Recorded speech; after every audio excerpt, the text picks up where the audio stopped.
जमीन और आसमान का फर्क जो है ना, वो ही फर्क मैंने देखा है।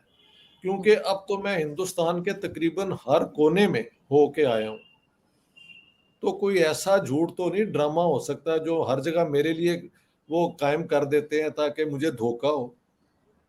तो लेकिन ये कहना कि हर मुसलमान वहां के डर से रहता है, तो मैंने तो रात को 1-1 बजे तक ये मुसलमानों को आम सैर करते देखा है। वो अपना साहिल पे और पार्क्स में अपनी बीवियों को, अब बल्कि पता नहीं बीवी हैं या गर्लफ्रेंड है, हाथ पकड़े हुए हैं दोनों ने, और बुर्का लड़की ने पहना हुआ है। मैंने कभी देखे आप?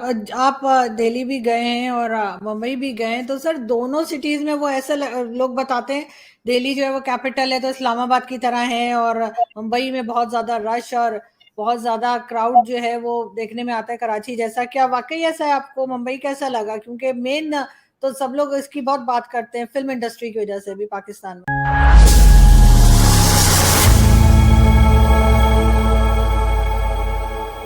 कि आप जो भारत गए हैं, तो सर एक भारत जो हम जाए बगैर जिसको हम देखते हैं सुनते हैं या हमें बताया जाता है पाकिस्तान में, उस भारत में और जहां आपने विजिट किया, क्या कोई फर्क देखा आपने?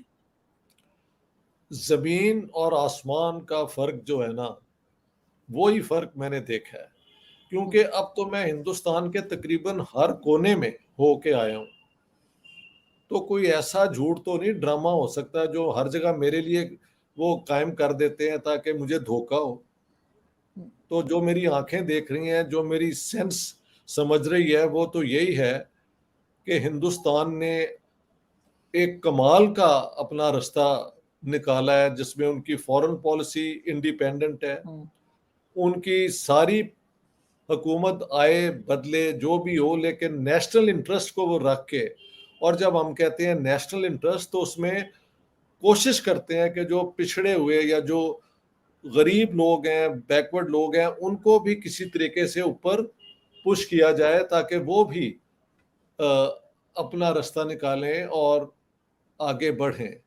तो मुझे ऐसे लोग मिले जो कहते हैं सर हम जिस गांव में पैदा हुए थे तो घरों के अंदर पानी नहीं था, नल नहीं था, हम जाते थे वो कनाल से पानी लेने के लिए।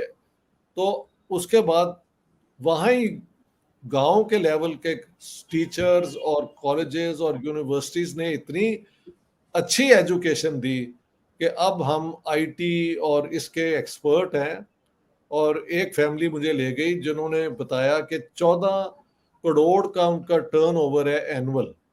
एंड उनके अपेरेंस से, उनके बच्चों, बीवी, बेटी को जब मैंने देखा, बेटे को, इतना सिंपल जिंदगी साउथ इंडिया के लोग करते हैं। नॉर्थ में जरा ज्यादा दिखावा होता है, लेकिन वहां पे भी लोग हम्बल बहुत हैं। इतने लोग मुझे मिले और इतने अच्छे लोग मिले। वहां पे उन्होंने साइंटिफिक एजुकेशन को, टेक्निकल एजुकेशन को बहुत फरोग दिया है। और उसका रिजल्ट ये है कि लोग हम्बल बैकग्राउंड से खुद वो चारे बोलते हैं। यानी हमारे यहाँ तो लोग छुपाते हैं ना, यहाँ पे वो खुद कहते हैं सर हमारे तो घर में पानी का नल नहीं था, लेकिन देखें अब मेरी 14 करोड़ की ये टर्नओवर है एवरी ईयर। तो और ह्यूमिलिटी इतनी, और मेरे जैसे बंदे को सारा हिंदुस्तान जो है वो मिलने को आ रहा है कि सर आपका जो इल्म है उससे हम बहुत सीखते हैं। और यहाँ पे रिवाज है आके आपके पाँव को हाथ लगाने का। मैंने वो जी। पिक्चर्स तो ली है, लेकिन मैंने डेयर नहीं किया दिखाने के लिए, बिकॉज आई थिंक उनकी ह्यूमिलिटी जो है वो अपनी जगह है। लेकिन आई फील अ बिट, हमारे यहाँ ये रिवाज नहीं है।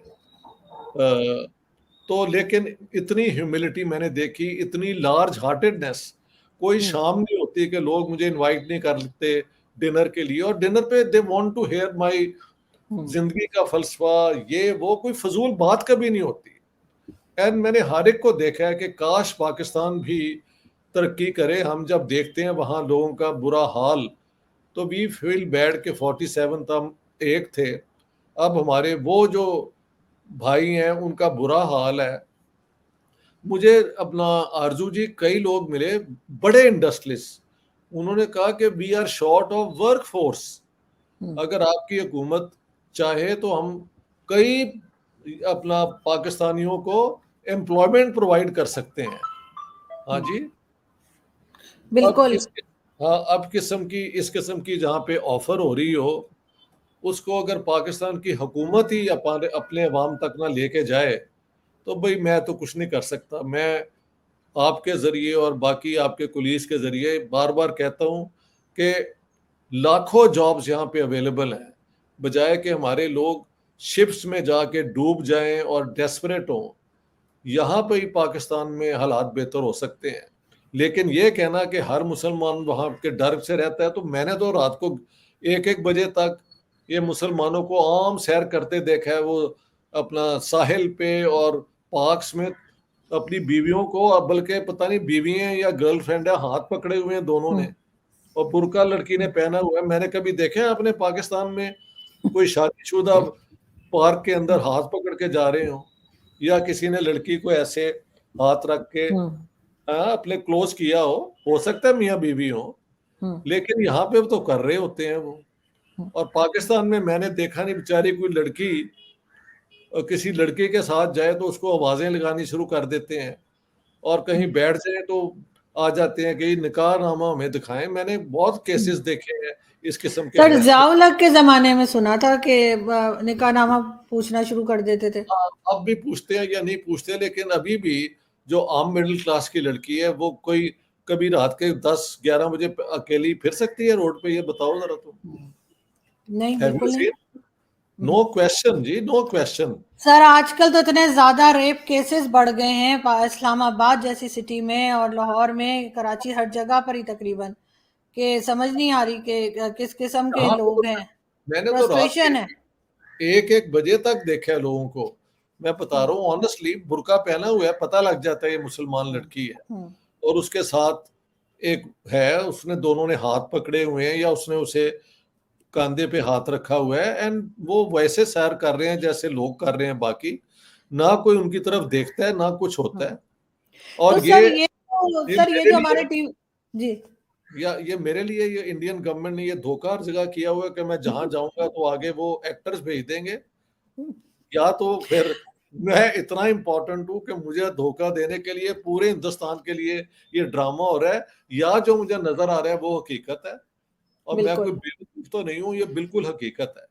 तो सर यानी ये जो, सर यहाँ पे जो बार बार बताया जाता है कि हिंदुस्तान में मुसलमानों पे बड़े जुल्म हो रहे हैं, बड़े पिसे जा रहे हैं, तो वो कोई पिसा हुआ दिखा आपको कि सब ऐसे ही घूम रहे हैं आराम से?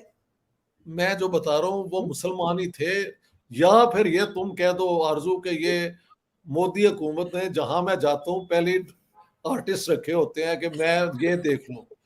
अच्छा, अगर ये मेरे लिए ये किया है, तो वो मस्जिद भी इतनी बड़ी उठा के उन्होंने हम्म। उस पहाड़ों के और पानी के दामन में बना दी है मेरे देखने के लिए, और ये हर जगह पे है। आप दिल्ली भी गए हैं और मुंबई भी गए हैं, तो सर दोनों सिटीज में वो ऐसा लोग बताते हैं, दिल्ली जो है वो कैपिटल है तो इस्लामाबाद की तरह है, और मुंबई में बहुत ज्यादा रश और बहुत ज्यादा क्राउड जो है वो देखने में आता है कराची जैसा। क्या वाकई ऐसा है? आपको मुंबई कैसा लगा? क्योंकि मेन तो सब लोग इसकी बहुत बात करते हैं फिल्म इंडस्ट्री की वजह से भी पाकिस्तान में।